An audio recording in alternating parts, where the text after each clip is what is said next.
जय जगन्नाथ। आज अनुभूति रे एमती गोटे विषय आसब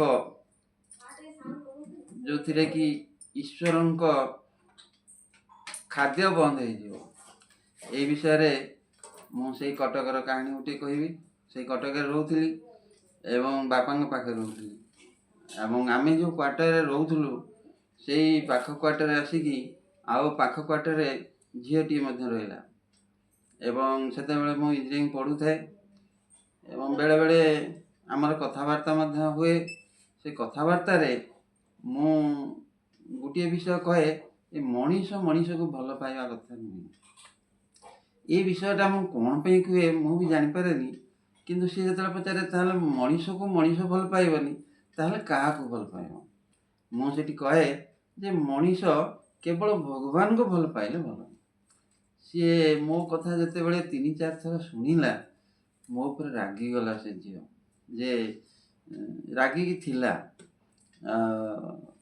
दिने यही विषय परीक्षा करिवो बोली कि से चिंता कला एवं मु से पाखरे गोटे बरंडा थाए से बरंडा रे एपट सेपट होता है। सी मते कहला आज तुम मु परीक्षा नेबी।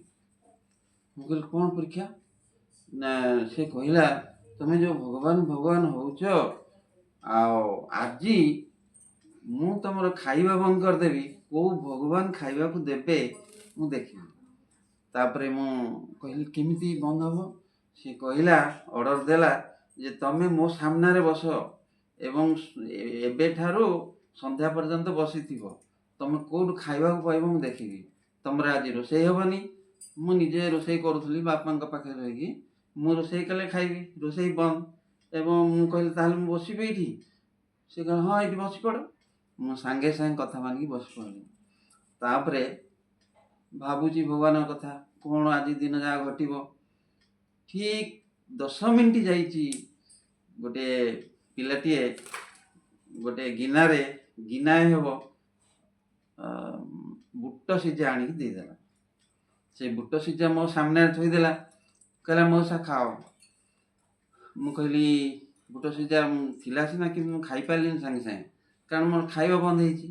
तापर से झील देखिला जे मो आगे खाइबा थुआ हलानी एवं से कहला धन्य तुमर भगवान सांगे सांगे खाइबा को देदेले मु आज हारीगली। सी हारीगला बोली कही एवं जाओ आ तुम रोषेईबास कर तुम बाप खाइब।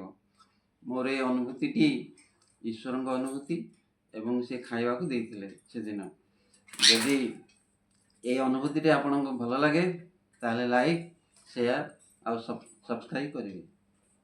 धन्यवाद। जय जगन्नाथ।